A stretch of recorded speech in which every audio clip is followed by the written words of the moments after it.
What's good, sports fans? Are you ready to elevate your live entertainment experience? Well, let me introduce you to SeatGeek, an amazing platform that connects you to your favorite events while saving you money. With SeatGeek, you can easily find tickets for sports games, concerts, and so much more, all in one place. The interface is user-friendly, making it simple to browse and compare prices. And one of the best features is the interactive seating chart. You can see exactly where you'll be sitting and how much you'll be spending, ensuring you get the best value for your money.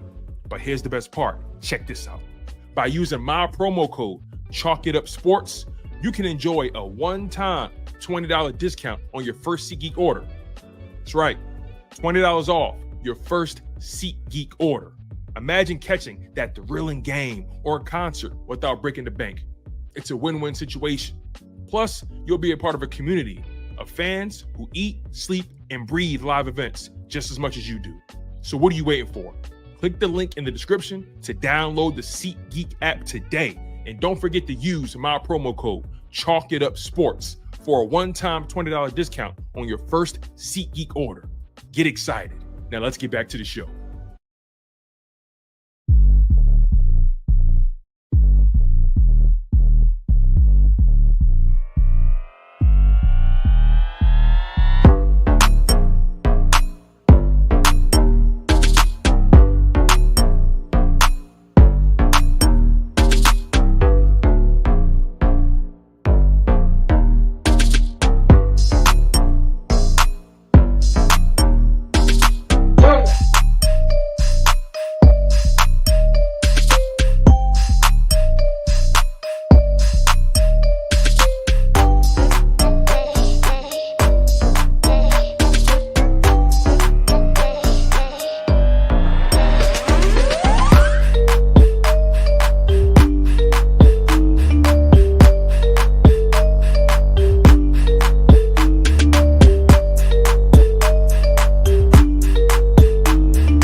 Yeah. What's good, beautiful people? This is your boy, Tone DeShields II. You guys are locked in on another dose, another edition of Chalk It Up Sports, where no matter if we win or if we lose, we just got to charge it to the game. As always, I am supremely grateful to be in the presence of you guys. It means a lot to me, goes a long way. Make sure you guys smash that like button. Make sure you guys are subscribed to the channel.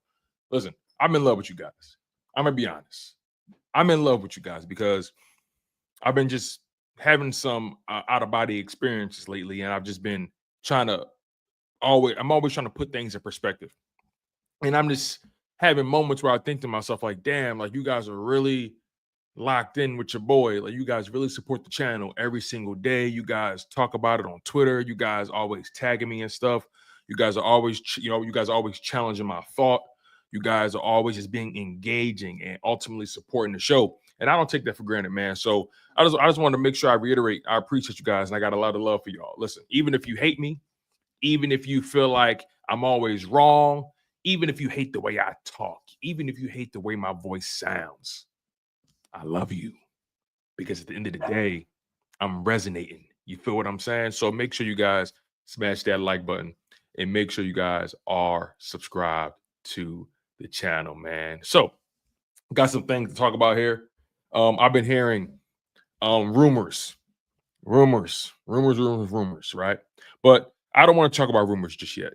I want to talk about facts. Okay. As you guys saw the thumbnail, some of you guys probably were alarmed. Some of you guys probably were questioning, hey, what does Tone know that I don't know? You feel what I'm saying? And I understand that. But I wanted to talk to you guys about a topic that we really don't get too much into because we expect it to just work out and we expect Howie to do what we think he's going to do. But I think this is a fair conversation to have. And that is the future of Jordan Davis, right? Now, I want to approach this conversation as delicately as I can and as reasonably as I can. Let me preface it with this. I'm a Jordan Davis fan. I like him as a person. Like him as a player. Was excited when the Eagles drafted him. I still believe he has so much football, so much skill to tap into. I believe his ceiling is still relatively unclear because of just everything he brings to the table from an athletic standpoint, how powerful he is, the size. His past 3 seasons with the Philadelphia Eagles have been fascinating, right? They've been fascinating to say the least because, Jordan Davis came into the league 6'6". He's 336 pounds. It's a lot of man. 25 years old, from Charlotte, North Carolina, went to the University of Georgia, was a part of that storied program, winning a national championship.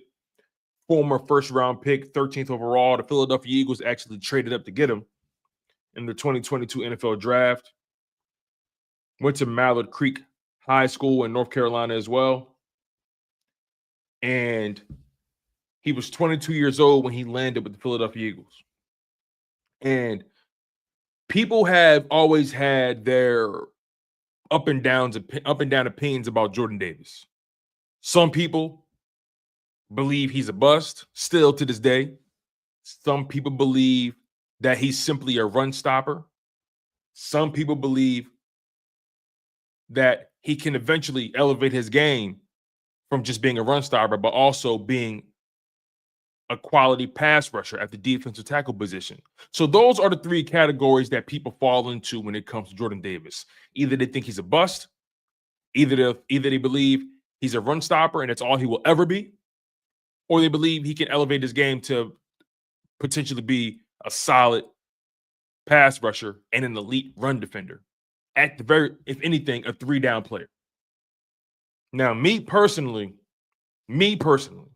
I, Tone DeShields, I fall into the category of I believe Jordan Davis can become a 3-down lineman, a 3-down defensive tackle who can be an elite run stopper and be a solid pass rusher. That's the category I fall in. But falling into that category means that you're hoping, means that you're trying to forecast, right? You're hoping for the best outcome. And falling into the bust category means that you don't really care what the Eagles do with him. You believe they can be better at that position. And falling into that middle ground of he's a 2-down guy, a run stopper, never really going to be a pass rusher, but he's a run stopper. You guys believe that, hey, the Eagles should definitely keep him around, but it all depends on the price tag. So this is where the conversation gets a little bit interesting because everyone has their own view of Jordan Davis. They typically fall into 3 categories, like I broke down, which then also puts his future in jeopardy. It makes his future relatively unclear. Because if you look at him as a bust, you believe the Philadelphia Eagles can do better, meaning that you don't want them to pick up the 5th-year option. If you believe he's a 2-down player, a run stopper, and that's all he will ever be, you probably believe the Philadelphia Eagles can pick up the 5th-year option and should try to work things out at a reasonable price tag. You probably also believe that they don't have to pick up the 5th-year option and they can negotiate a reasonable contract. The bottom line is you believe that, hey, I would like him on this team, but it has to be at a reasonable number. And then the people who fall into the 3-down defensive tackle category, the people who believe he can be a pass rusher, believe that, hey, I want him on his roster. He makes everybody better. He does the dirty work, but it has to be at a reasonable price tag, right? So when you go over his career, the course of his career, 2022, 13 games played, 5 starts, 18 total tackles, 1 TFL. Not impressive at all. 2023, 17 games played, 17 starts, 1 pass deflection, 1 forced fumble, 2.5 sacks, 45 total tackles, 18 solo, 2 TFLs. The 2024 season, 17 games played, 17 starts, 2 pass deflections, 1 fumble recovery, 1 sack in the regular season, 27 total tackles, 15 solo, 3 TFLs, He had 2 sacks in the playoffs, though. One in the NFC Championship on Jaden Daniels, and one in the Super Bowl on Patrick Mahomes. Now, granted, in 2023, he did have 5 quarterback hits. In 2024, he had 1 quarterback hit. 2022, he had none.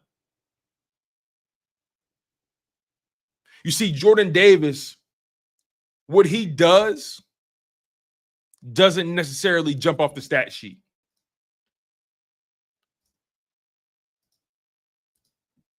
What Jordan Davis does isn't something that's going to just continuously show up each and every time a big play is made. But if you look far, if you look close enough, you'll see that Jordan Davis, he occupies a lot of space.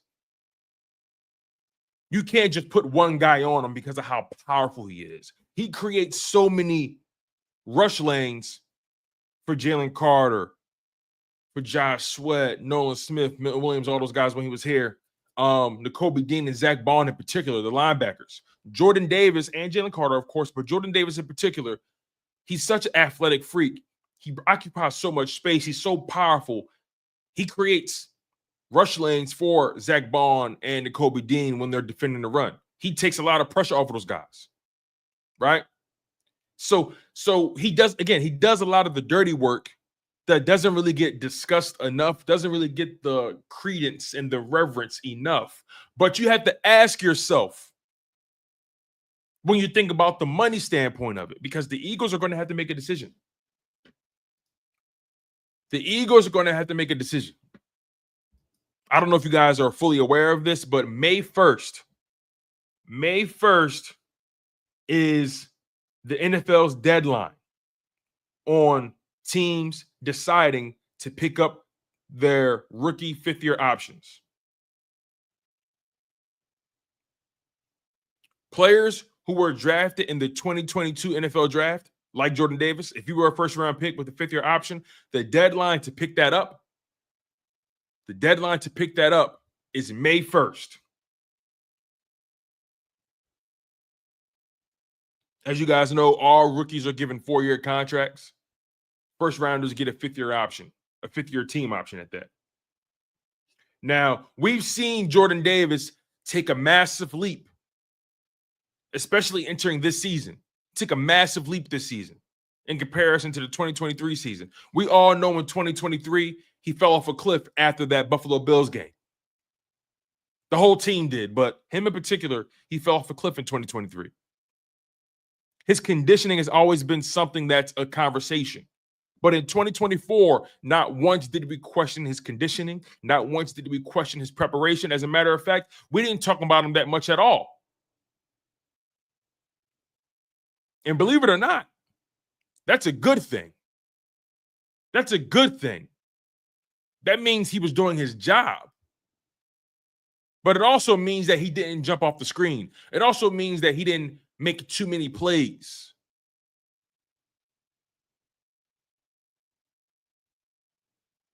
That's not to say nobody didn't benefit from what he did, because I'm sure Jalen Carter benefits from Jordan Davis being next to him. I'm sure Josh Sweat benefited from Jordan Davis being right there. I'm sure those guys benefited. Nolan Smith, so on and so forth. I'm sure they benefited. But again, what Jordan Davis does is so esoteric.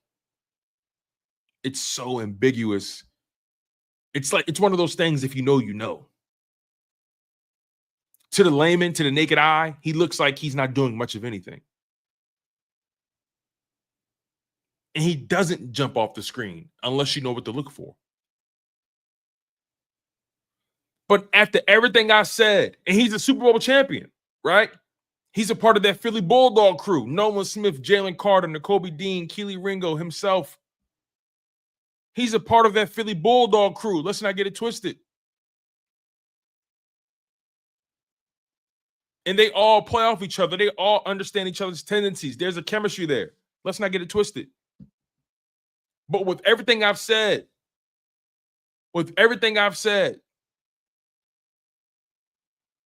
despite how much of a benefit I believe he is to the team, despite what he does do well, despite the growth that we've seen in his game, playing under Clint Hurt and Vic Fangio, Clint Hurt got that boy right. Conditioning was never a question. They figured out how to use him. He was a first and second down player. That's what he was in 2024. And he would occasionally have a good pass rush. But he's such an athletic freak for the size. What's his ceiling? How good can he be? We really don't know. We know what he is now. And that's what we have to focus on. And after everything I said, that begs the question. Do the Philadelphia Eagles believe? Do the Philadelphia Eagles believe that Jordan Davis is replaceable? And that's something you have to ask yourself. As much as I recognize what Jordan Davis does well, as much as I recognize his value, as much as I believe his teammates benefit from his presence, which I believe they do, as much as I believe those things, is he replaceable? Because that's been the narrative of this offseason. Milton Williams is gone because Howie Roseman and the Eagles deem him as replaceable. Josh Sweat is gone because Howie Roseman and the Eagles deem him as replaceable. Isaiah Rodgers, Darius Slay, they're gone not just for financial reasons, but also because the team believes they're replaceable.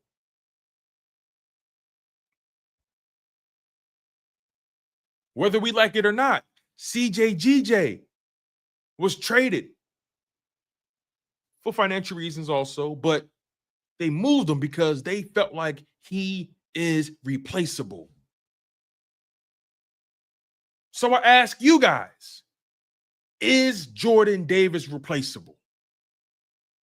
Do you guys believe the Eagles believe he is replaceable? Smash that like button. Make sure you guys are subscribed to the channel. Let me read some of your commentary.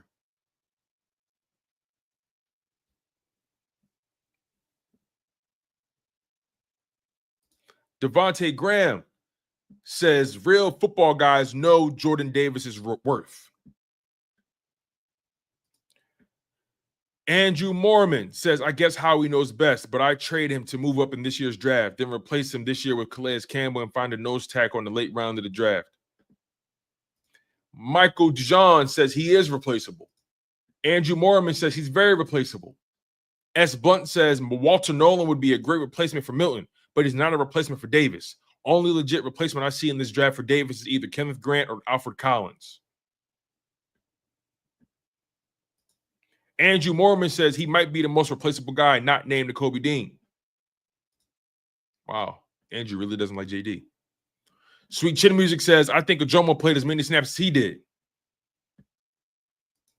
S. Blunt says we can't afford to lose him. If we don't draft a new nose tackle, then I believe his fifth-year deal will be given while they try to negotiate a longer-term deal. His role is key for stopping the run.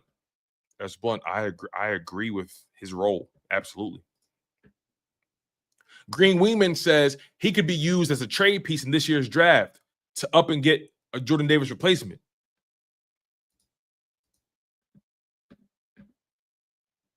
Sweet Chin Music says, yes, he is replaceable, and I believe the Eagles think the same.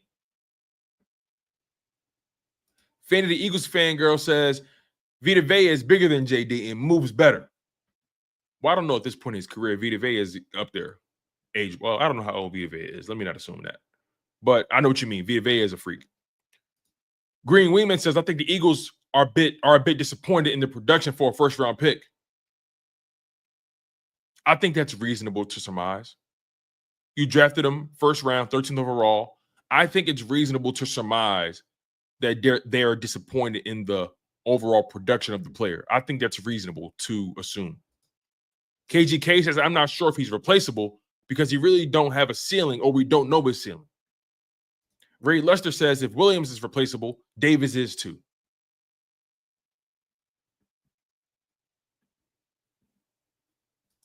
Green Wave says everyone is replaceable, but he is a core piece of that defense because you don't know how that player you replace him with will turn out. Well, I don't believe everyone is replaceable. That's what I don't believe. I'm with you until that part. I don't believe everyone is replaceable. Alex says, I think his comp deal could be something similar to what DJ Jones got in Denver. 3 years, 39 million, 26 million guaranteed if they decide to keep him. Interesting. Devontae Graham says, there's no guarantee you will get the same run stopping ability from anyone else in this draft. AMHC says he's replaceable, but I'd rather not. Big Dog says JD play like 15 snaps a game. Super replaceable. Carrot Green says he is replaceable, but should be affordable based on his playing time and the fact that he's limited to rundowns. Ray Lester says, when is Jordan Davis going to play 3 straight downs? You guys are all asking reasonable questions. You guys are all bringing up very reasonable points. I want to make that very clear.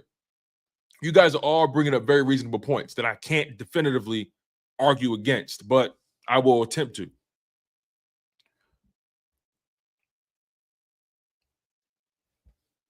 Jordan Davis, to me, he's a unique player.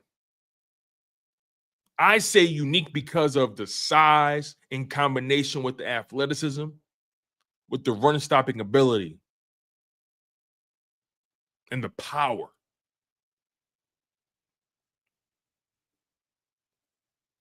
I can't deny what he does for Nakobe Dean, what he does for Zack Baun, what he does for I can't deny that because he keeps the linebackers clean. He keeps them clean. One of the reasons Zack Baun and Nakobe Dean were so good in run defense, obviously they were good at tackling in space, but also they were able to be kept clean. And they were able to slice through the line of scrimmage and get those TFLs. Me personally, I would like to retain Jordan Davis, but it has to be at a reasonable number. And because he's a 2-down lineman right now, that number should be very reasonable. But defensive tackle contracts are going sky high. And let's be honest, Jordan Davis would not command a Milton Williams contract because pass rushing ability comes at a higher premium than run stopping ability because we are in a passing league nonetheless. A pass rusher will always get held to a higher standard than a run stopper in this new NFL. That's a fact. So I don't want us to get too wrapped up in comparing him to Milton Williams. Milton Williams is a better pass rusher, but Milton Williams is way smaller.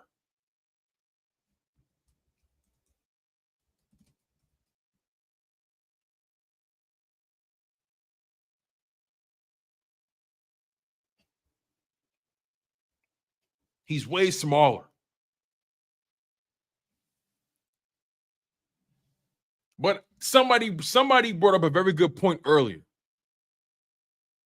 The Eagles are probably disappointed with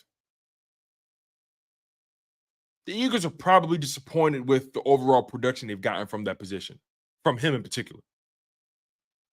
I think the Eagles would, if you had to ask the Eagles today, are you disappointed with the production you've gotten from Jordan Davis? Yes or no?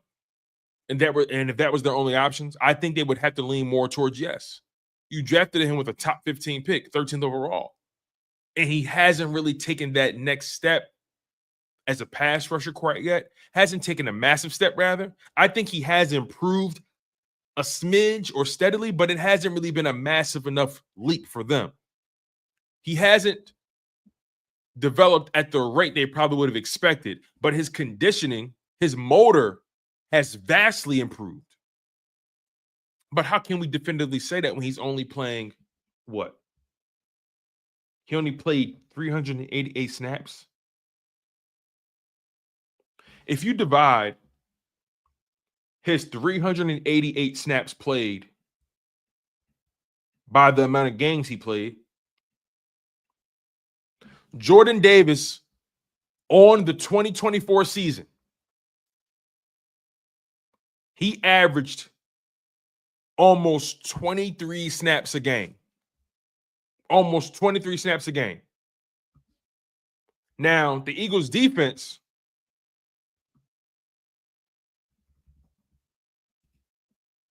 just to give you guys an idea of something real quick. So, again, keep this in mind. Keep this in mind. Okay? Jordan Davis, he played 388 snaps and averages almost 23 snaps a game for his 2024 season. Milton Williams played 501 snaps.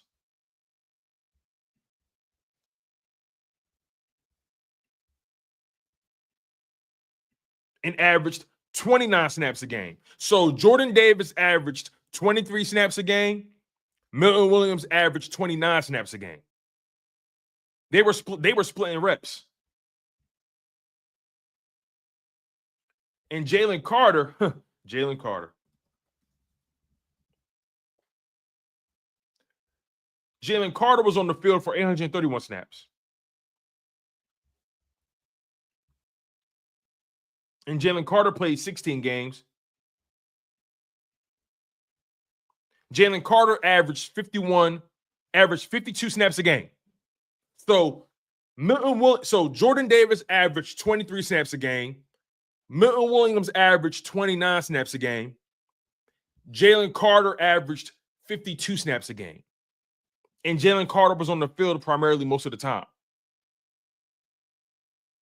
So 29 plus 23, that's 52. Interesting. The math is mathing here. The math is mathing. Jalen Carter averaged 52 snaps a game. Jordan Davis, 23. Milton Williams, 29.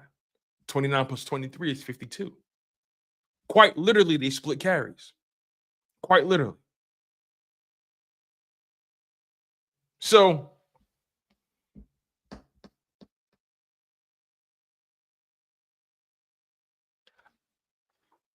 could we expect the same thing from Moro Ojomo? Will Moro Ojomo have more snaps than Milton Williams? Than Jordan Davis?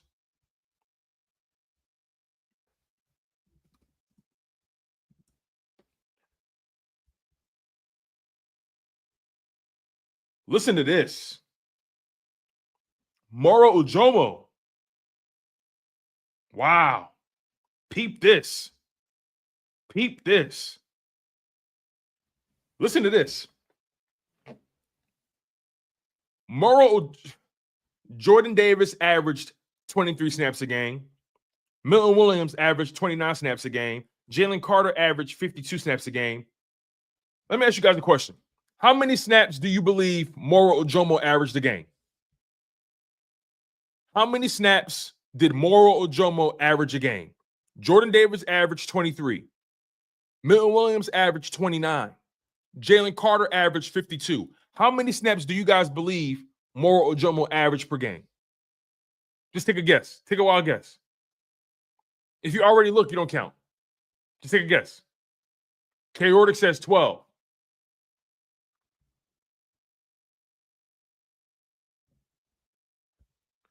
Fanny says 13. If you already checked it, I'm not. Because some of y'all two spot on, you checked already. I could tell you checked already. Andrew Mormon says 15. Matt Weeks says 20. He averaged 23 snaps a game. 16. Sean says 16. Moro Ojomo averaged 23 snaps per game.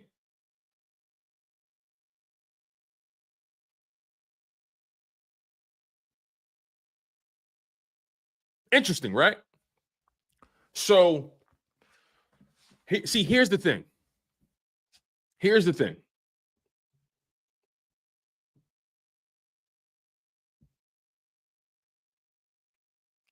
Here's the thing. Moro Ojomo, 6'3", 292. Milton Williams, 6'3", 290. Moro Ojomo and Milton Williams had the exact same archetype, the exact same frame, the exact same build. Moro Ojomo, 6'3", 292. Milton Williams, 6'3", 290. Those players are exactly the same as far as archetype, as far as frame, as far as measurables go. Moro Ojomo was directly drafted to potentially be the Milton Williams replacement. So we could potentially see a similar situation where, again, unless Jordan Davis elevates his game as a pass rusher, if all things remain the same, we can expect Jordan Davis to continue to average 23 snaps a game, and Moro Ojomo will take a jump to 29. And Jalen Carter will continue to average 52 snaps a game, around that number. Now we're just looking at numbers. There's so much nuance within these numbers. There's so much nuance tied into these stats. So much nuance. And the numbers don't really give you that, because I believe the nuanced conversation to have is that Jordan Davis is a player that you would like on your team because of what he does. But it always will come back to the money. It's always going to, unless Jordan Davis can make that leap as a pass rusher, because we know he can stop the run. We know that. If Jordan Davis can go from being a guy who can give you maybe two sacks a season, maybe two, if he can go from that to being a D tackle that can give you at least 5, even 4, if Jordan Davis can elevate to giving you about 4 to 5 sacks a game, I mean a season, no, as a nose tackle, by the way, because he's a nose tackle. He's not your traditional D tackle. He's a nose tackle. And the Eagles like to have depth on the D line. Jalen Carter is a unicorn to the point where he can be on the field most of the time and still be effective. He's a unicorn in that regard. But the Eagles like to rotate D linemen. If the math is right, if the contract numbers make sense for the Eagles, I can see them keeping Jordan Davis. But will they pick up the 5th-year option? If they do decide to pick up the 5th-year option, let me make sure I got this right here.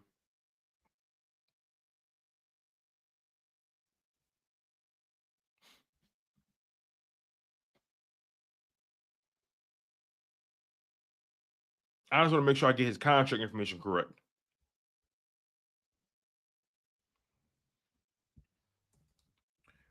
Let me see how much he's owed.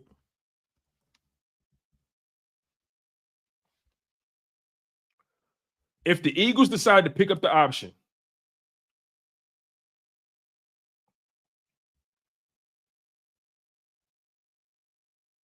he's going to be due $5.3 million. That's the cap hit.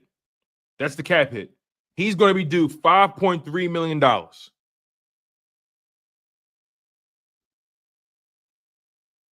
At least that's the cap hit. Let me make sure I got this right here. Let me look at the cash.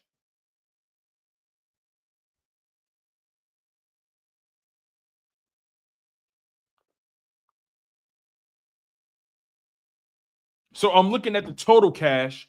It says $3 million. They front loaded his contract. They gave him most of his money up front.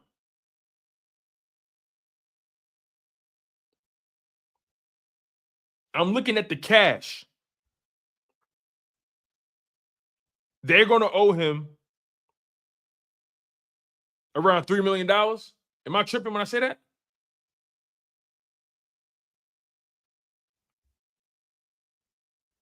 Something not adding up here.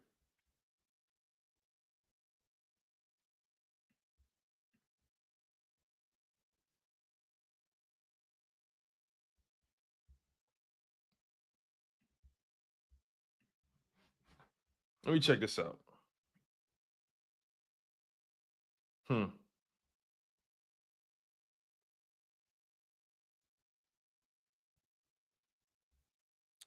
Okay, $12 million.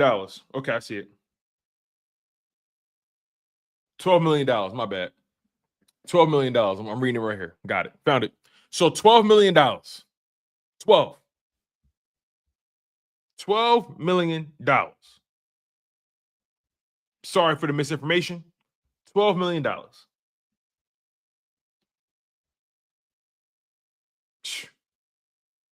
Sheesh. $12 million.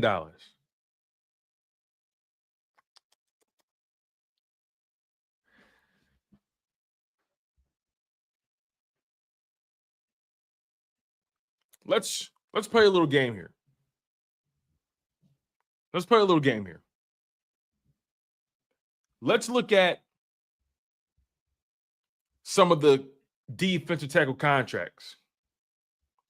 Because I wouldn't be, because of the production, I wouldn't be surprised if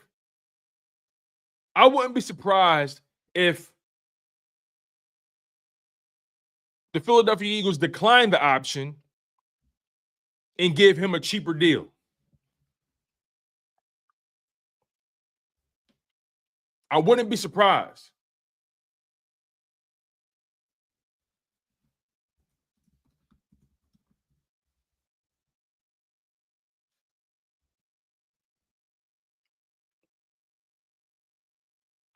And honestly, that's blunt to your point.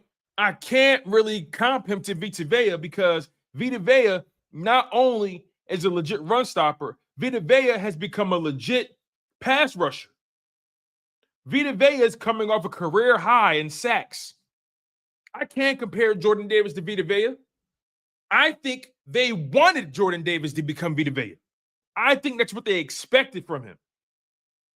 Now, granted, Vita Vea has gotten better and better and better and better as his career went on.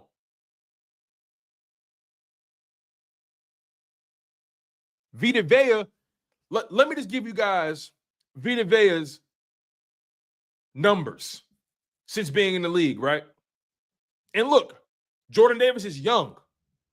And this may be a reason why the Eagles may decide to keep him around. Because Vita Vea, he started off pretty slow. He started off kind of slow. But he still, throughout his career, has shown better pass rush ability.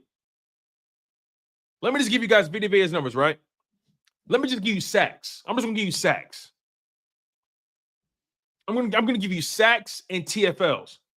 2018, his rookie year. 2018, Vita Vea, 3 sacks, 4 TFLs. 2019, 2.5 sacks, 4 TFLs. 2020, 2 sacks, 3 TFLs. Let's stop there for a second.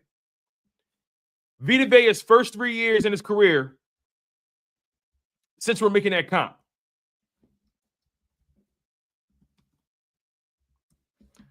Vita Vea, his first 3 years in the league, gave you 7.5 sacks and 11 TFLs. 7.5 sacks, 11 TFLs, his first 3 years. Jordan Davis, his first 3 years, has given you 3.5 sacks and 6 TFLs. So far, Vita Vea, the first 3 years, Vita Vea has had a better first 3 years than Jordan Davis. That's not hyperbole. That's not hyperbole. And guess what? The only comp they have in their first 3 years is that they both became Super Bowl champions their first 3 years in their career. They both became Super Bowl champions in their first 3 years in the league. That's the only comp they have. Because Vita Vea put up 7.5 sacks and 11 TFLs his first 3 years. Jordan Davis put up 3.5 sacks, 6 TFLs his first 3 years. Now, Jordan Davis has finally gotten his weight and conditioning under control. Could we see Jordan Davis take a massive step next year or this upcoming season? Very possible, because this is what Vita Vea has done since 2020. In 2021, 4 sacks, 5 TFLs. 2022, 6.5 sacks, 7 TFLs. 2023, 5.5 sacks, 8 TFLs. 2024, 7 sacks, 10 TFLs. Vita Vea is 29 years old. He had a career year in 2024. Now, will the Philadelphia Eagles be patient enough?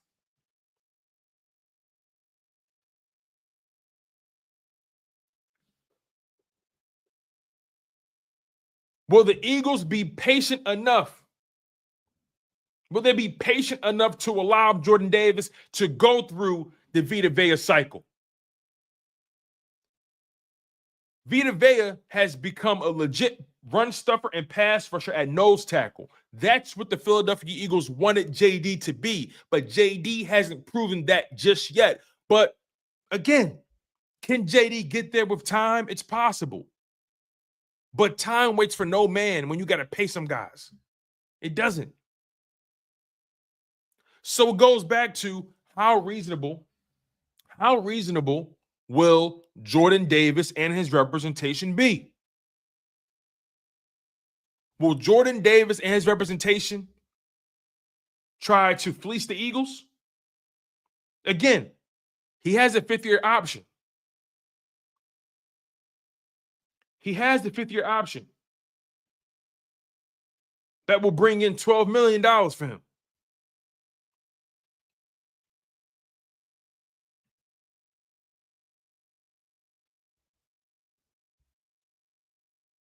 And by the way, for the record, Vita Vea is the 14th highest paid D tackle in football. Vita Vea is making $17.7 million a year.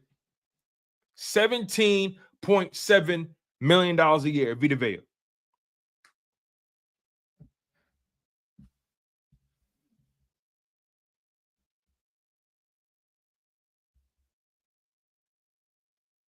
And Milton Williams is making $26 million a year.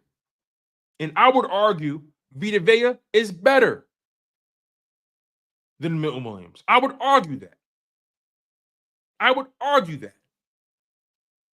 But Milton Williams is making $26 million a year. And Vita Vea is making 17.7. Now, granted, they signed their contracts at different points. They signed their contracts at different points. Let's call it what it is.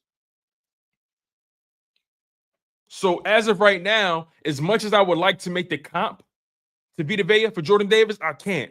Because Vita Vea, with his run-stopping ability, has proven to be a pass rusher.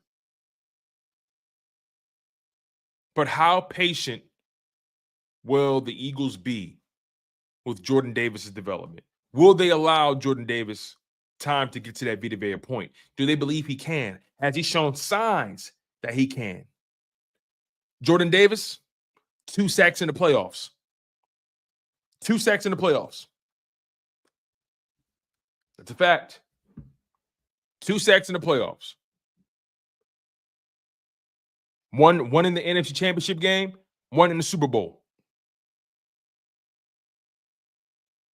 I would like to see Jordan Davis become what I think he can become, but it's not up to me. And the Eagles eventually are going to have to pay Jalen Carter, Quinyon Mitchell, Cooper DeJean, Nolan Smith if they decide to keep him long term. If Nolan Smith continues to elevate, right? Some tough conversations to have. So this is what I want to do. I want to bring up some salaries here. Before I do, let me get to these super chats. K. Green says, I think the Eagles saw Dexter Lawrence. I think the Eagles saw a Dexter Lawrence type of impact when they drafted him, when it comes to Jordan Davis. That's fair. Green wing, and Dexter Lawrence is a nose tackle too, if I'm not mistaken, right? Dexter Lawrence is a nose tackle.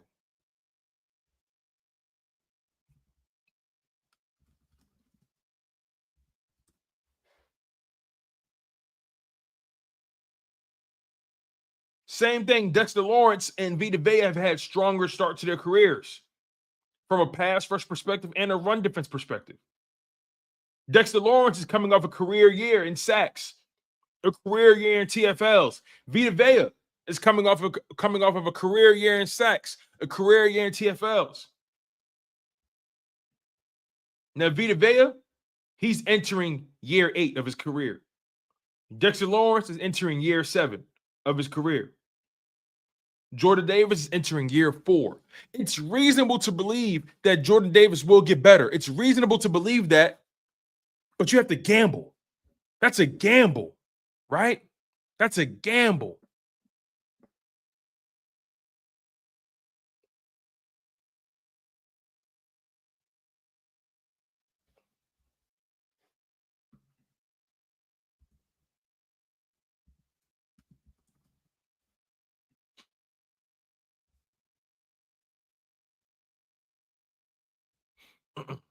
And Ndamukong Suh was with the Buccaneers in 2019, 2020, and 2021. So Vita Vea was able to play with Ndamukong Suh for 3 seasons. That's a lot of time to learn from somebody. He did learn a lot from Ndamukong Suh. He did. He definitely did. So even though Jalen Carter is 1 year his junior, Jordan Davis, can Jordan Davis continue to learn a lot with Jalen Carter? He sure can. He sure can. But it's a gamble. Green Wingman says, unless the new Howie Roseman believes in letting players play on their 5th-year options, I likely doubt it.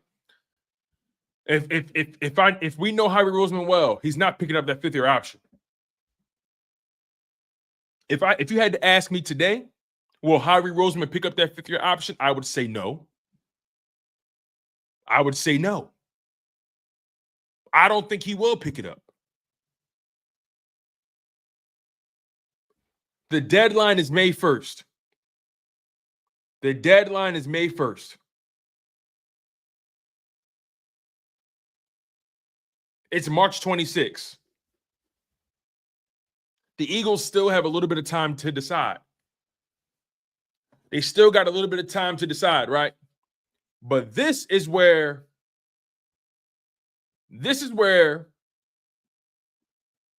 things get interesting. This is where things get interesting. Thank you for the super chat. Benjamin Allen says, Tone, why would he draft the Bulldogs if he doesn't believe in them? Dog, everybody you draft, yeah, you believe in, but when they play, eventually you make a decision. It's not about believing in them or not. It's about cost and benefit. This isn't about emotion. This isn't about belief in somebody. This is about money. This is about value. This is not about feelings. This is about value. At the end of the day, this is about value. I'm sure if Jordan Davis took a reasonable contract, Howie would love to bring him back. Howie would love to have him here long term and see it through. But guess what? If Jordan Davis's representation feels like he can get more elsewhere, they will do that. This isn't about feelings.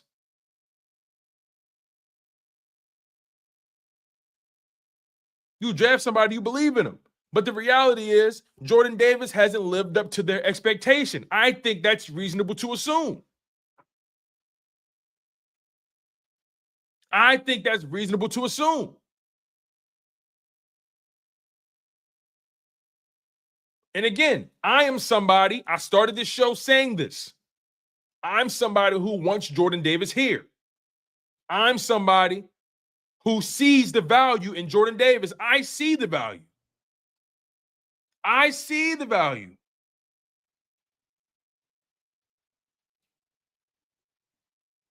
Yeah, that's the risk you take, Benjamin. That's the risk you take. That's the risk. It's the NFL. That's the risk you take. That's the risk you take.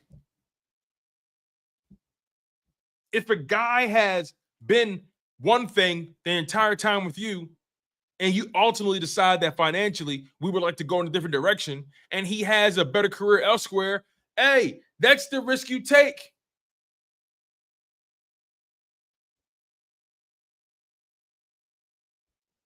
Callie Green said BG had a slow start and JD can improve. Hey, BG almost got traded. The only reason he wasn't traded is because the Eagles had an injury and they had to keep him.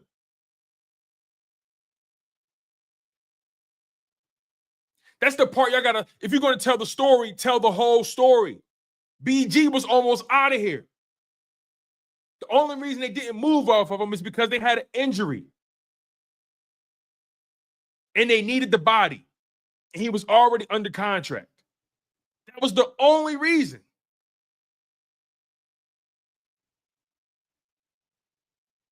So, yeah, JD can improve. The question is, are the Eagles patient enough?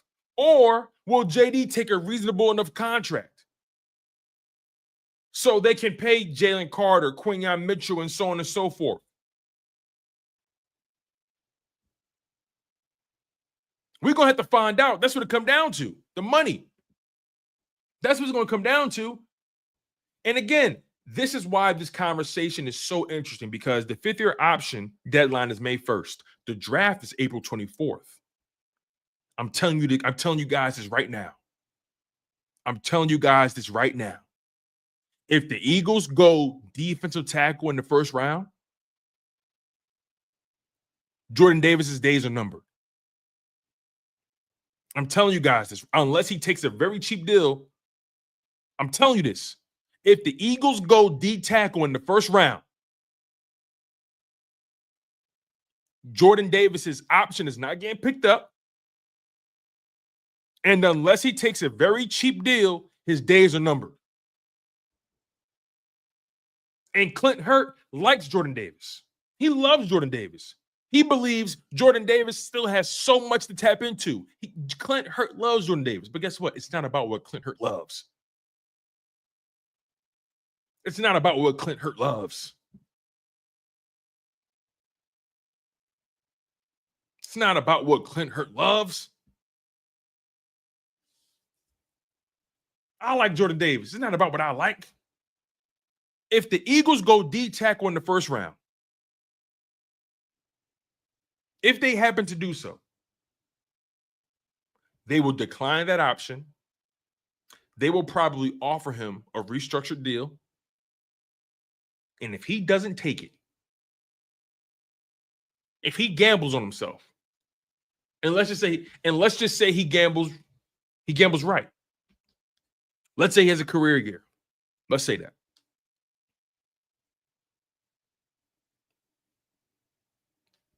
He's going to be gone.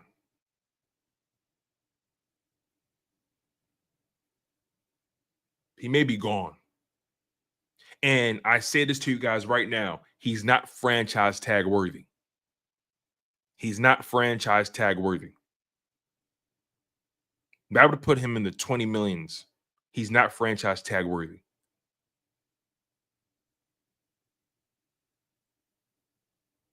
If they draft a D tackle before that May 1st deadline in the first round, his option will not get picked up. I'm sure they will try to restructure his deal and give him a reasonable deal, maybe a 2-year extension, maybe a 3-year, depending on how much money it is. And if he doesn't take that money, if he decides to bet on himself, he can either make money for himself or lose money for himself. If he makes money for himself, he's gone. If he loses money for himself, he'll stay. The Eagles are in pole position. The Eagles do not have to do not have to pick up that option. The Eagles hold all the cards.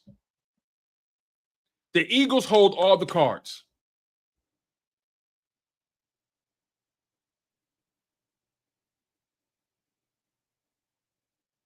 Would you guys agree with that?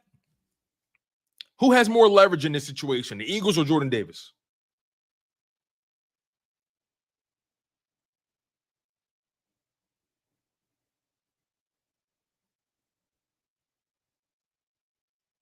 Who has more leverage in this situation, the Eagles or Jordan Davis?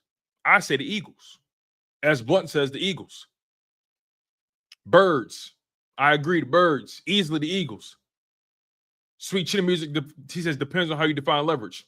No, it doesn't. No, it doesn't.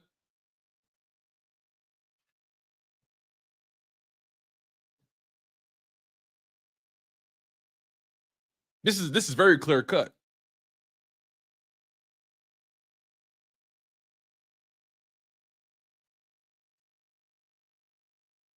He could. That's a good point. And that may be what Sweet Chin Music is talking about, Cali Green. If he breaks out in the contract year, very possible. It's possible. It's very possible. Can Jordan Davis have a breakout contract year? He sure can.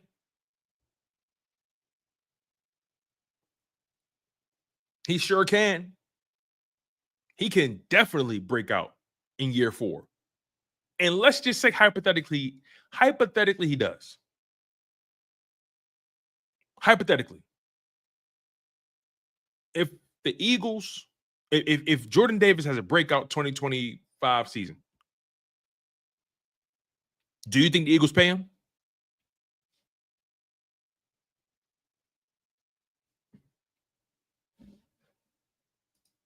If he does have the breakout year that Cali Green is predicting, maybe, do the Eagles pay him? I think they don't.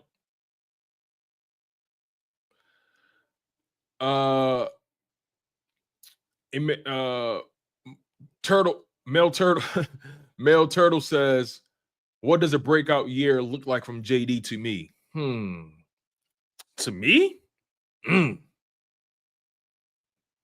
If Jordan Davis gives you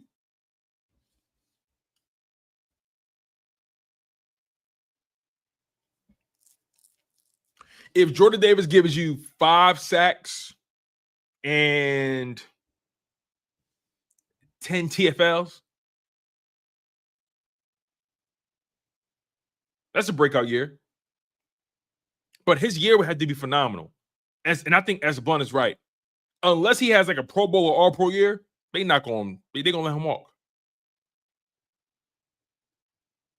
And remember, D tackles on average, they don't really get like double-digit sack seasons for the most part. That's not really a D tackle thing. Edge rushers mainly get double-digit sacks, and you have your outlier D tackles who get double-digit sacks, but the elite of the elite D tackles, like they can, I mean, we've seen D tackles get 12, 13, 14 sacks, right? We've seen that before. We've seen that. That's not crazy to think about, but those are like the one of ones, right? Like an Aaron Donald type guy. But for the most part, D tackles, if you got a D tackle on your roster that can get 5 to 7 sacks perennially, oh my God, he can get a lot of money. He can get a lot of money. No, Milton Williams only had 5 sacks on the regular season and got all that money. Granted, he had 2 in the Super Bowl, but he only had 5 sacks in the regular season and got paid all that money. Wasn't a Pro Bowler, wasn't an All-Pro, got paid all that money. So if Jordan Davis does have this breakout year, I think the Eagles let him walk. If Jordan Davis doesn't have a breakout year, if Jordan Davis has a similar year like he's been having, I think he loses money. I think he loses money. I think his best course of action is whatever they if they do. Because I think when they decline the option, I think they will. I think they are going to decline it, by the way. I could be wrong. But if they decline the option, which I think they will, they're either going to offer him they're either going to make him an offer before the season starts, or they're going to wait to see how it plays out. And they may feel like they're in no rush to make a decision. They don't have to be in a rush because their priorities are elsewhere. It all remains to be seen. It all remains to be seen. Let's look at some of these contracts, though, so we can get an idea. Okay? Let's look at some of these DT contracts. All right? Make sure you guys smash that like button. Make sure you guys are subscribed to the channel. I'm your humble host, Tone DeShields II. Make sure you guys stay active. We got over 150 people in the live stream. We got 72 likes. The math not mathing, you guys. Come on now. Smash that like button. Smash that like button. We need to go on the spree. I need you guys to do your job, man.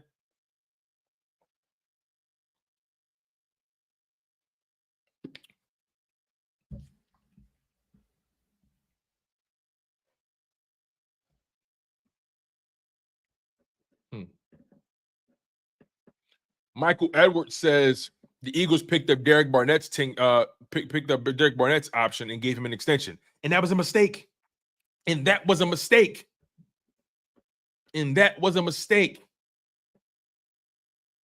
And that was a mistake. Sweet Chin Music with the super chat says, question, and thank you for the super chat, my friend. He says, question is, how much will the Eagles think he's worth? Looking at what they've been doing this offseason, even $10 million per season may be too much. With the crazy defensive tackle market, I think he can get that elsewhere. As a nose tackle, probably not, honestly. Nose tackle was such a unique position. Not everybody needs one. That's the thing. Nose tackle is not common in every defense. Jordan Davis is a nose tackle, and that's not common. Every team doesn't have that. I don't think Jordan Davis would get as much on the open market as much as people think. Every team doesn't run that 3-4, or every team doesn't require the services of a nose tackle.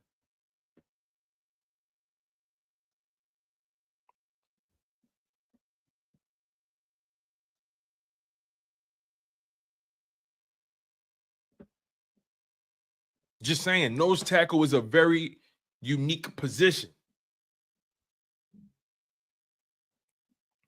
Well, we're going to find out, Sweet Chin Music, if $10 million is a lot in this market. We're going to find out.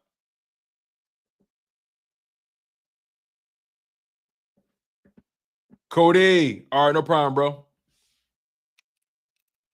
Yo, Cody, get my number from Fig, man. Cody, get my number from Fig, bro.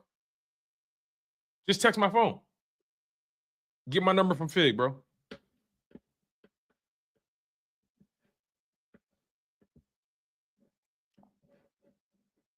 All right, let's look at these contracts.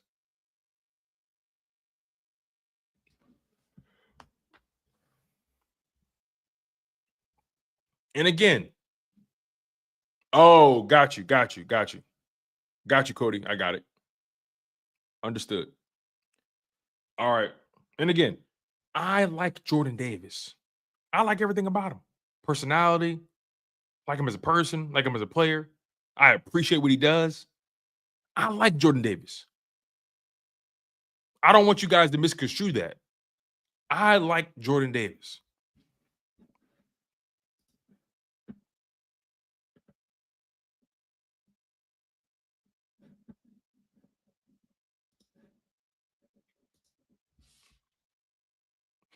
I like the guy, man. Let me see something. So, unfortunately, Spotrac doesn't get specific with D tackles and nose tackles. It's just D tackle. It doesn't get specific. So obviously, we know Jordan Davis is not in these categories. We know that for a fact. So let's continue to scroll down. And need I remind you guys, Dexter Lawrence, $21.8 million. Dexter Lawrence.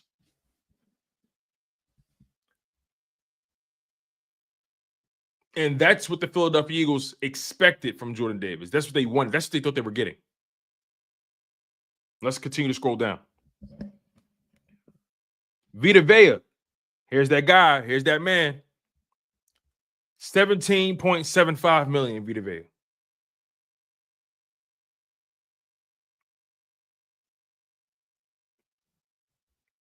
Vita Vea, $17.75 million.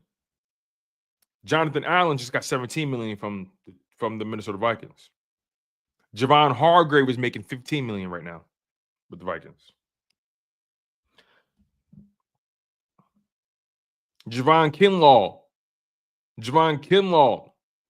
signed with Washington, $15 million.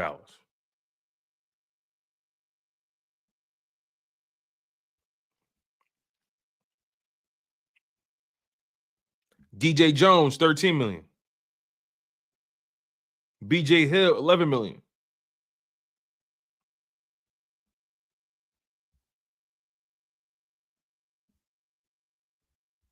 Look at this. Poona Ford, he just signed that deal with the Rams. Poona Ford. And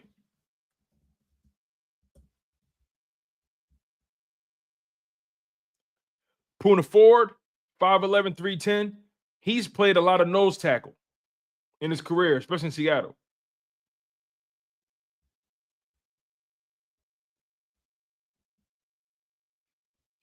Poona Ford's career is similar to Jordan Davis's from a production standpoint.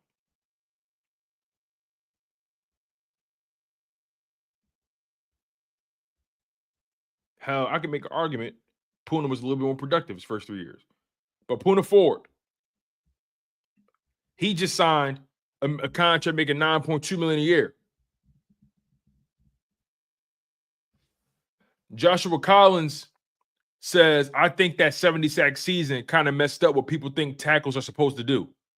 Very interesting point, because defensive tackles, they're not sack, they're not sack eaters. Like, well, pause. That sounds crazy.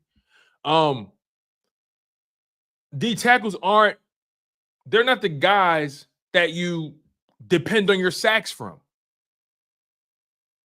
They're not the guys you don't depend on D tackles to get the most sacks. You don't. You depend on edge rushers to get your sacks, really.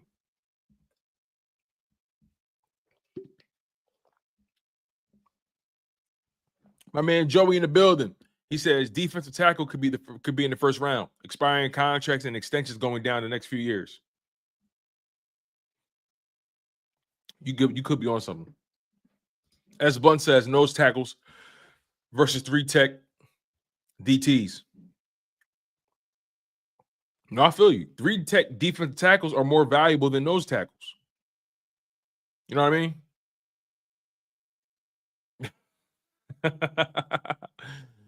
B. Allen, funny, man. I know I had to catch myself.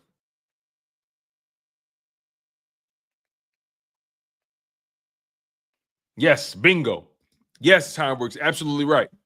You're right about that. You're so right about that. Now, again, that begs the question. Can Jordan Davis continue to get consistent pressure? Can he be somebody that's getting consistent pressure? Maybe not the sacks, but can he be somebody that's getting consistent pressure? It all remains to be seen, man. But I'm looking at what Poona Ford got on the open market. He got $9.2 million. Poona Ford has significantly more tackles for loss than Jordan Davis on any given season. You know what I mean? Sacks, same thing. Sebastian Joseph just got $6.5 million from Tennessee. And I honestly think Devon Godshaw just got $5.5 million from New Orleans.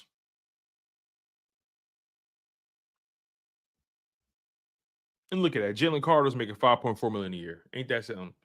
He about to become a $40 million man. That's crazy. So here's what I honestly think, you guys. And we're going to begin to put a pin in this Jalen Carter conversation, because I got 2 other topics I want to talk about with you guys. All right. We're going to put a pin in this conversation very soon. I think Jordan Davis will probably, if they decide to extend him, I think they're going to make him an offer of something between $5 and $8 million, frankly. I think the Eagles will make him an offer of something between $5 and $8 million. I'm being honest with you. They're going to make him they're not going to pick up that option. And if they do decide to bring him back, they may offer him between maybe $5 to $8 million. Maybe. That's a maybe.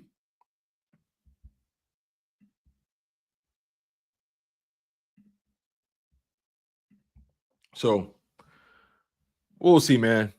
We'll see. Great talk about Jordan Davis, though. That was a great conversation we had. It ended up going a little longer than I thought, because we really touched on some pretty important points. All right, smash that like button. Make sure you guys are subscribed to the channel. I do got another topic I want to get on with you guys. The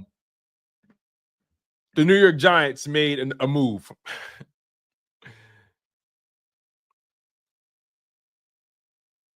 Here we go. Here we go with another dickhead. So Blackword Suede says, because I was about to move on, but he caught my attention, so let's have it. He says, bro, do you understand the 3-4 defense? It's called a nose tackle, not a defensive tackle. He's just sacked Jaden Daniels and Patty Mahomes. What are we talking about? Wait till he becomes a grown man. Take your feelings out of it. Here's the reality. You're asking the Philadelphia Eagles to be patient. You're asking the Philadelphia Eagles to be patient. And to be quite frank with you, I don't think they have that luxury.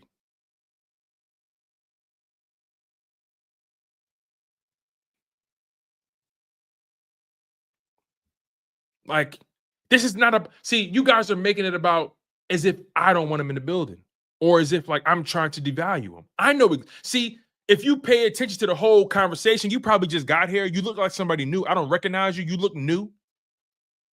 But the reality is, before we got too deep into this conversation, I made it very clear that I understand his value. I understand what he does. I understand exactly what he does. I know why he's here. I appreciate what he does. I want him here. I want him here. But the reality is, the Eagles are going to have to make a decision and make a decision quickly, whether or not they're going to pick up the fifth-year option or not, and if they're going to extend him or not. And quite frankly, that Jalen Carter contract takes precedence. Eventually, they're going to think about Quinyon Mitchell and Cooper DeJean contracts. They got to make sure they got money to spend on that side of the ball. And this is going to come down to not what I want.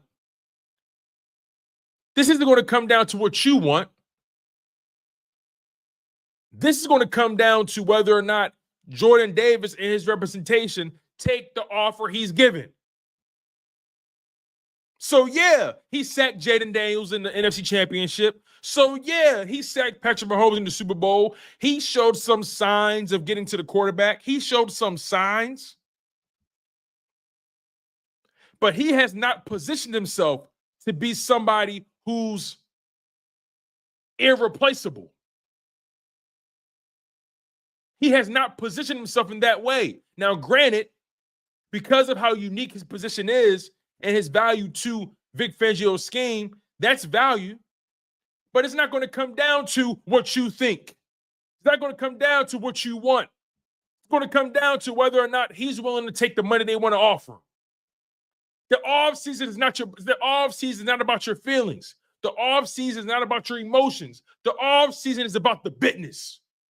The offseason is about money. It's about value. It's about gambling. It's about risk versus reward. Do I believe Jordan Davis has a lot of great football ahead of him? I do. If you watch my show, if you're tuned into the content, if you watch the entire stream, you would know that I said that I am one of the people who fall into the category that Jordan Davis can become a viable pass rusher, who can potentially get to a point where he's giving you between 4 to 6 sacks a season. I am that person. I am that person who believes Jordan Davis's value is underappreciated. I am that person who indicated that Jordan Davis makes Nakobe Dean's job easier, makes Zach Baun's job easier, makes Jalen Carter's job easier, made Josh Sweat's job easier, makes Nolan Smith's job easier, makes Moro Ojomo's job easier. I understand Jordan Davis's value. But the question is, do the Philadelphia Eagles believe they can replace him? And also the question is, will he take whatever money they decide to offer? Another question, will they pick up his fifth-year option?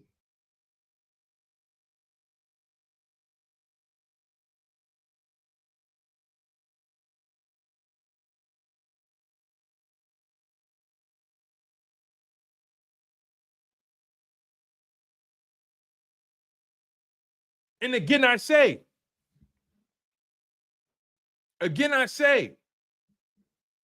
because Quadir Ali says this don't make sense. If we acknowledge that DTs aren't relied on for sacks, that suggests their main job is clogging the middle. Isn't that exactly what JD does? It does. It does. It does. But now what I'm talking about is that typically D tackles aren't really your leading sack guys. They're not your leading sack guys. Now, getting sacks from your defensive tackles helps. And those are when the elite of the elite D tackles come in. A la Jalen Carter, Chris Jones, Dexter Lawrence. Who else? Quinyon Williams, Nnamdi Matabuki, Aleem McNeil, Jeffrey Simmons. Guys like that.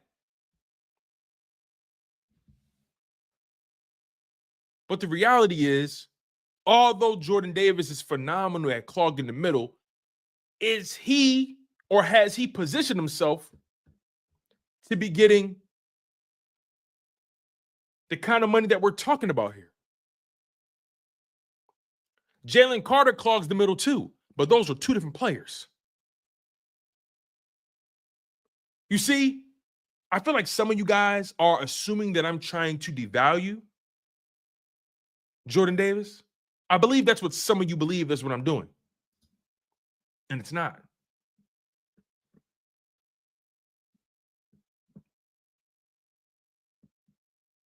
I believe that's what some of you think I'm doing. I'm trying to devalue him. I'm trying to say he's not good. I'm trying to say that he doesn't belong here.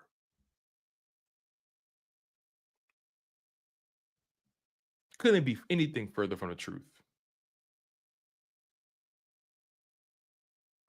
And the reality is, nose tackles are a unique position in the NFL because most teams don't use them. A lot of defenses don't use them. They don't.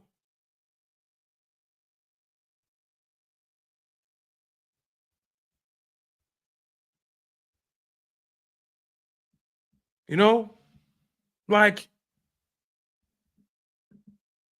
and come on, really? Like, all right, listen.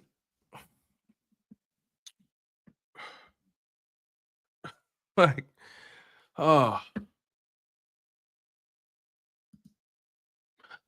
Blackwork Suede, he says, name one guy that can do what Jordan Davis can do. Proven that they can dominate as a nose tackle.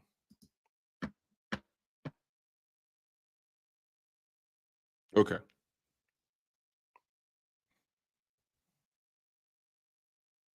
I'm a Jordan Davis guy, so I'm not going to. You see, when one indulges in conversations like this, you begin to expose things that people don't want to know or don't want to see. Thank you, S. Blunt, Vita Vea, Dexter Lawrence.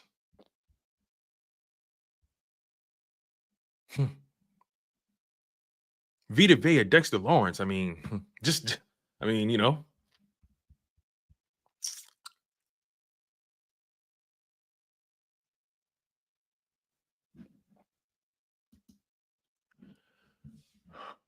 When I indulge in conversations like this, it almost forces you to expose something that you don't want to expose.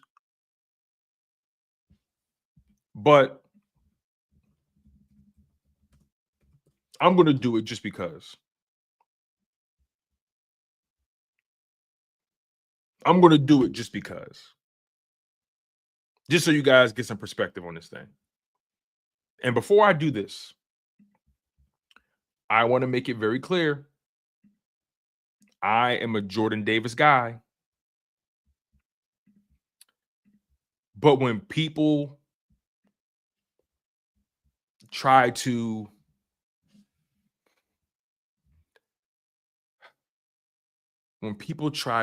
act like I don't know what I'm talking about, or they just say things that are just insane to me, I have to do things that I don't want to do. Because all this entire conversation, I've tried to make sure I give Jordan Davis his flowers while still talking about the business. Let me ask you guys a question before I do this.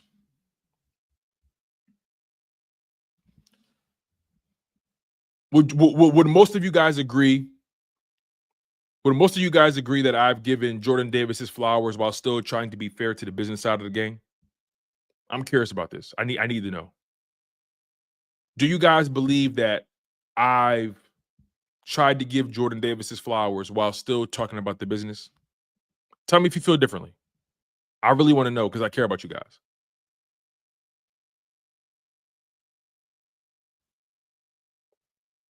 As Blunt says yes. Sweet Chin says you have. Kyoto says yeah. Quieter Ali says definitely fair. Said says yep. Yep. Fanny says don't take the cheese. Joshua Mullen says absolutely. I want to show you guys something. And Stu Vision says fair indeed. I appreciate that. Carol Green says just some outliers. And Blackwell says fair exchange. I want to show you guys something though still. Joshua Mullen says absolutely. I want to show you guys something. And this is in no way indicative of how I feel about Jordan Davis. This is in no way what I'm about to show you indicative of how I feel about him. I'm a Jordan Davis guy. I want Jordan Davis here. I want the Eagles to figure something out. And we know Jordan Davis, his best trait is his run defense, right? That's his best trait. That's what we love the most about him. His run defense. And that's primarily what he does.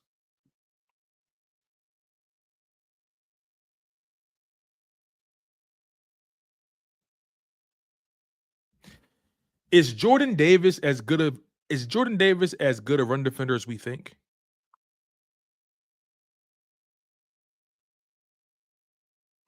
Is Jordan Davis as good of a run defender that we think?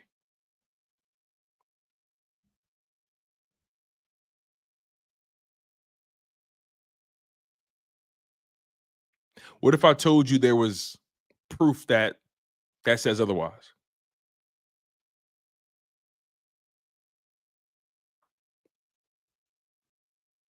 What if and again, this isn't law, it's not the end all be all, but what if I told you guys I can show you a piece of evidence that may prove otherwise?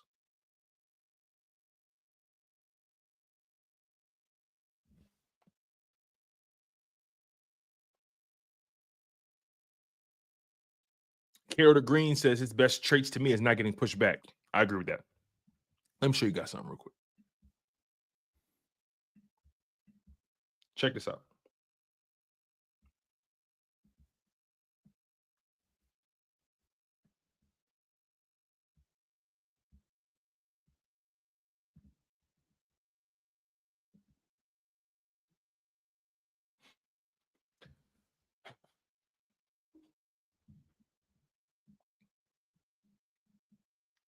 This is Pro Football Focus, and I don't rely solely on Pro Football Focus, by the way. I want to make that very clear. I don't rely solely on Pro Football Focus. I take Pro Football Focus with a grain of salt. Pro Football Focus is just a reference point. It's a piece of data that can sometimes tell a story but doesn't tell the whole story. I do want to make that very clear. Pro Football Focus tells a story, but it doesn't tell the whole story. Does that make sense? Doesn't tell the whole story. I want to make that very clear. Pro Football Focus does not tell the whole story, but it tells a story.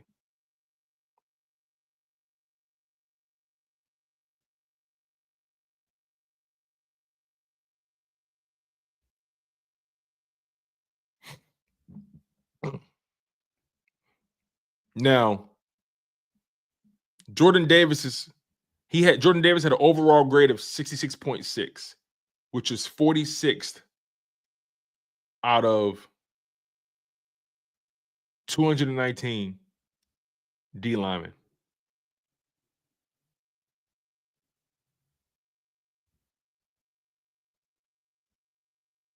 Which would imply he's a starting level defensive lineman. because typically you have 2 D tackles on the football field, right? Typically, teams have 2 D tackles on the field. Typically, most of the time. So 2 times 32 is 64. That means that on any given Sunday, there are 64 starting D tackles. Jordan Davis, according to Pro Football Focus, is a starting level defensive tackle.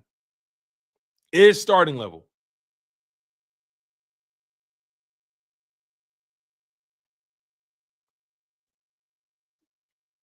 His pass rush ability, starting level.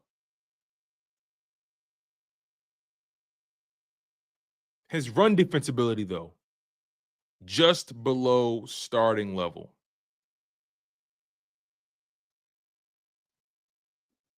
Yeah, and also, by the way, when it comes to PFF, the 66 isn't like it's not traditionally like a like a grade in school. It's not like an A B C D thing. Based off of this, Jordan Davis is an above average D tackle. He's an above average pass rusher at the position. And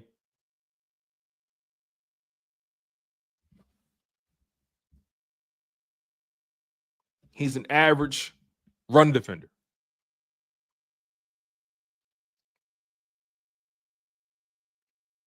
Relative time work says starting level. Is that a compliment? I mean, I would say so. If somebody told me, hey, listen, you have starting level ability to play in the NFL, hey, that's a compliment. In the NFL, at minimum, you're looking for starters. When you draft guys and you get somebody that's starting level, somebody that can start, that's a win. You know what I mean? I think that's a compliment. That's a compliment. You know what I mean? To be starting level in any league is a compliment. If somebody told you time works, hey man, based on what I've seen from you, you could start in the NFL, man, or you could start in the NBA. That's a compliment, bro.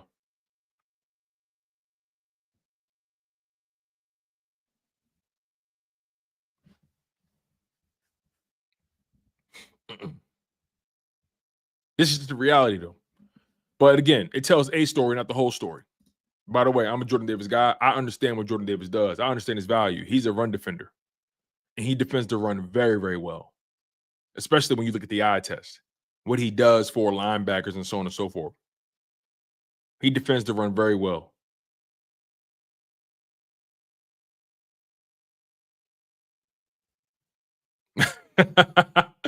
Time works. That's funny, man. All right. Anyway, though, we've beaten this Jordan Davis conversation to death. I don't have to continue to qualify how I feel about him. I think my position has been laid out pretty clearly. I do want to talk about the New York Giants, though. The New York Giants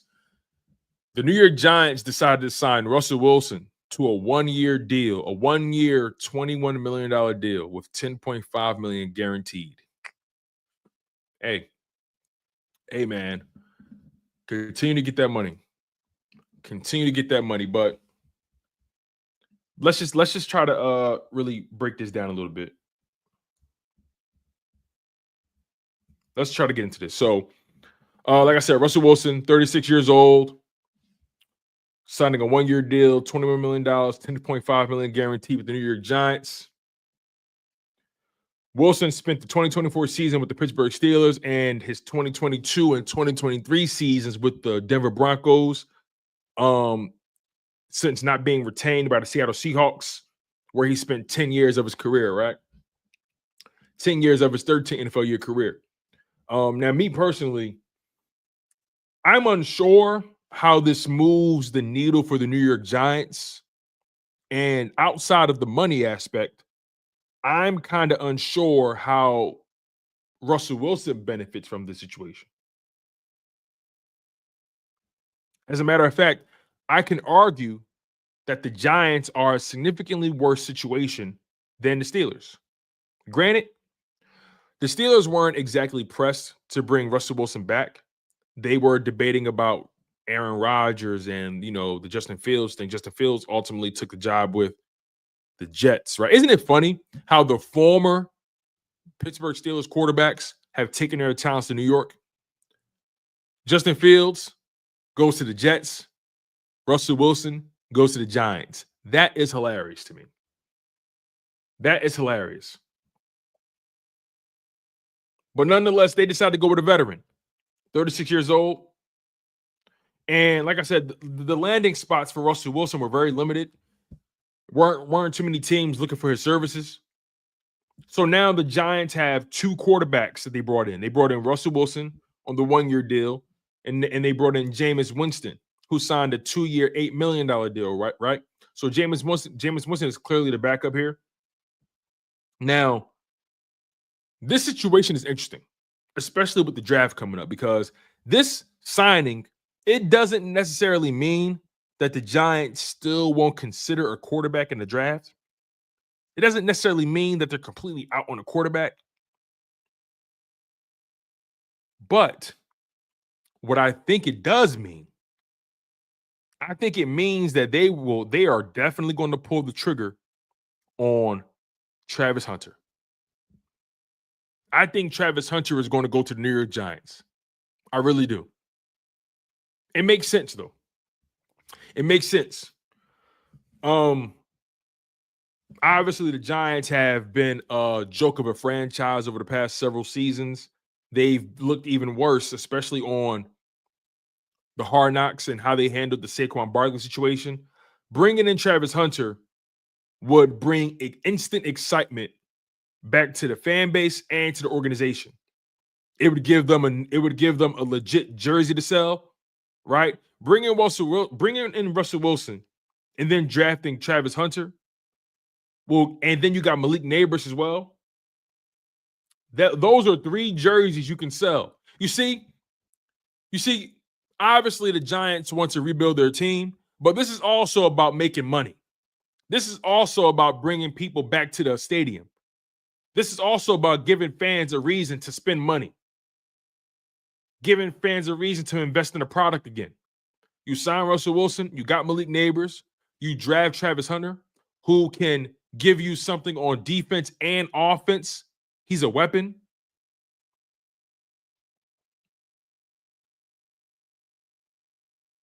The Giants know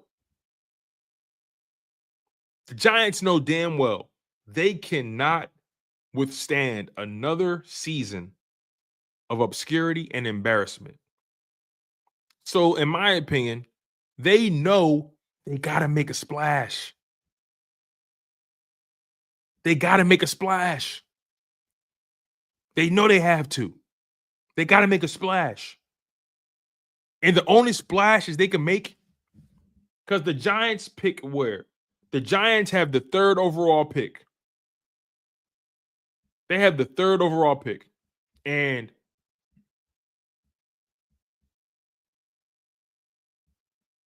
the Giants got to know that they got to bring people back to them seats.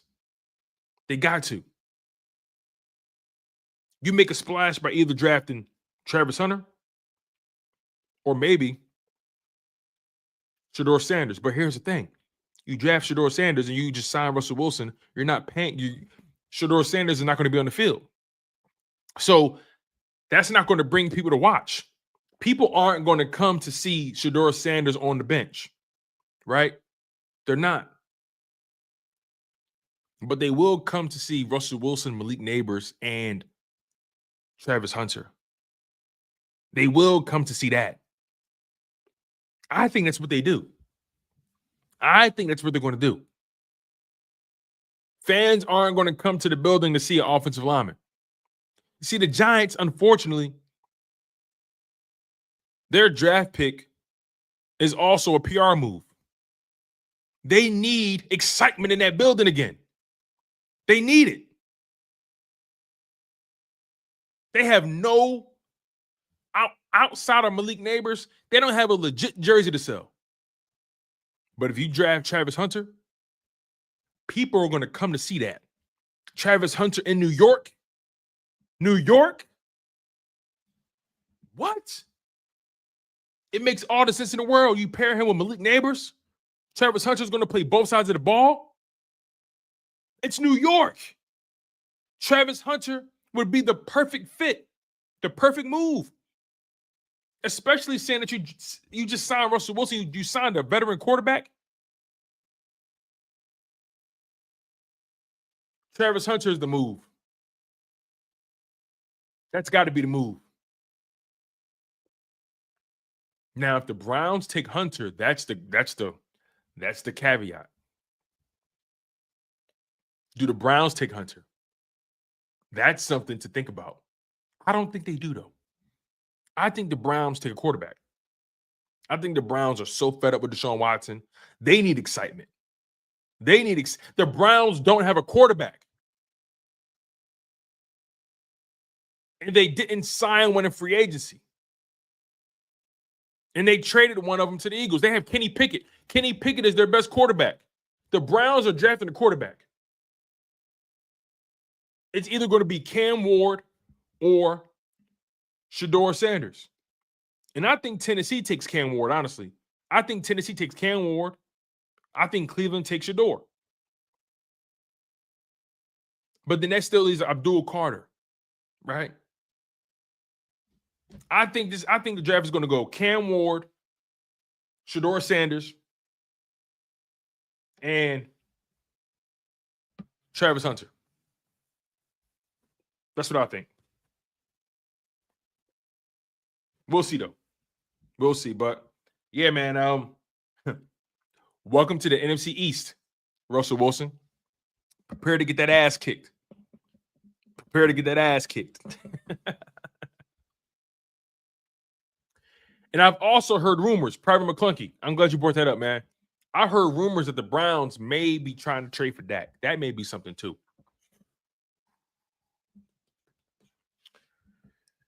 Browns may be trying to trade for Dak. I've heard that rumor as well. I don't know how true it is. I don't know how much credence you give it. That's a lot of money to take on. You're already paying Deshaun Watson that kind of money. Oh, that's a lot of money to take on at the quarterback position for mediocrity, man. I don't know if that makes financial sense. Oh, man. Anyway.